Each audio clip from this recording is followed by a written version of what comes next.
நம்ம இன்றைக்கி என்ன பார்க்க போகிறோம்னா ஒரு அரிசி பற்றி பார்க்க போகிறோம் நம்ம ப்ராடக்ட்லேருந்து. இந்த அரிசி வந்து ரொம்ப ரேரான அரிசி.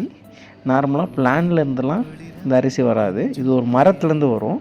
அதுவும் நார்மலாலாம் கிடைக்காது. இந்த மரம் உருவாகி 30 to 40 வருஷம் கழித்து அந்த மரம் பூ பூத்து இறக்கும்போது ஒரு சீடு தரும். அந்த சீடு தான் நம்ம வந்து அரிசியை யூஸ் பண்ணுறோம்.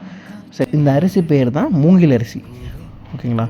இந்த அரிசி வந்து இதுக்கெலாம் பயன்படும்னா எலும்பு ப்ராப்ளம், இல்லாட்டி டயபெட்டிஸ், எலும்பு 95% எலும்பு ப்ராப்ளத்துக்கு இது க்யூர் கொடுக்கும்.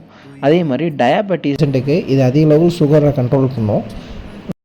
மூங்கில் பூத்து அரிசி விளைவது என்பது மிகவும் அரிய நிகழ்வாகும். தன் இறுதி காலகட்டங்களில் பூக்கும் தன்மை கொண்டவை. சில மூங்கில் மரங்கள் வயது முதிர்ந்த நிலையில் பூத்து அரிசியை கொட்டி வருகின்றன. ஏராளமான மருத்துவ குணங்கள் இந்த வகை அரிசியில் உள்ளதால் மக்களும் மூங்கில் அரிசியை விரும்பி வாங்குவதாக சொல்கிறார்கள் பழங்குடியின பெண்கள். இந்த அரிசி வந்து நம்மளோட மிக்ஸில் நம்ம ஆட் பண்ணியிருக்கோம். ஸோ யாருக்காச்சும் டயா எனர்ஜி மிக்ஸ் வேணும்னா எங்களுக்கு டிஎம் பண்ணுங்கள். நாங்கள் கொரியர் சர்வீஸ் கூட ப்ரொவைட் பண்ணுறோம்.